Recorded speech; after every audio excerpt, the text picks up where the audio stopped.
அன்பு விவசாயிகளே, ஐயப்பா குப்பசென்றின் வணக்கங்கள். எங்களோட காட்டில் பார்த்தீங்கன்னா ஒரே ஒரு மாமரம் தான் இருக்குது.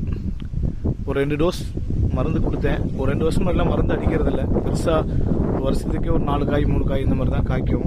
ஒரு சரியாக காய்க்காமல் இருந்துச்சு. இப்போ பார்த்தீங்கன்னா ஒரு 2 டோஸ் மருந்து கொடுத்தேன். போன வருஷமே ஒரு 200 காய்க்கு மேலே நல்லா காய்ச்சிருந்தது. இந்த வருஷம் பார்த்தீங்கன்னா ஒரு 2 டோஸ் மருந்து கொடுத்துருக்கேன். பூ பார்த்தீங்கன்னா நல்லா அருமையாக பூ வச்சுருக்கு. இதுக்கப்புறம் பூ வச்சதுக்கப்புறம் இன்னும் ஒரு டோஸ் மருந்து கொடுக்கலான் இருக்கேன். நீங்கள் பார்த்தீங்கன்னா தெரியும், நல்லா அருமையாக ஃபுல்லாக மரத்தோட எல்லா கிளைகள்லையுமே நல்லாவே பூ வச்சுருக்கு. பூ வச்சதுக்கப்புறம் இன்னொரு டோஸ் மருந்து கொடுத்தோம் அப்படின்னா இன்னும் நல்ல இது பூவெல்லாம் அப்படியே காய் நிற்கிற மாதிரி ஒரு மருந்து கொடுக்கணும். பார்த்தீங்கன்னா நல்லா தெரியும், நல்லா அருமையாக பூ வச்சுருக்கு.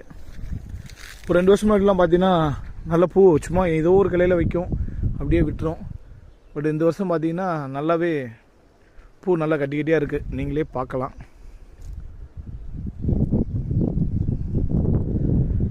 அடுத்த டோஸ் மருந்து கொடுக்கையில் ஒரு வீடியோ போடலாம், பார்க்கலாம்.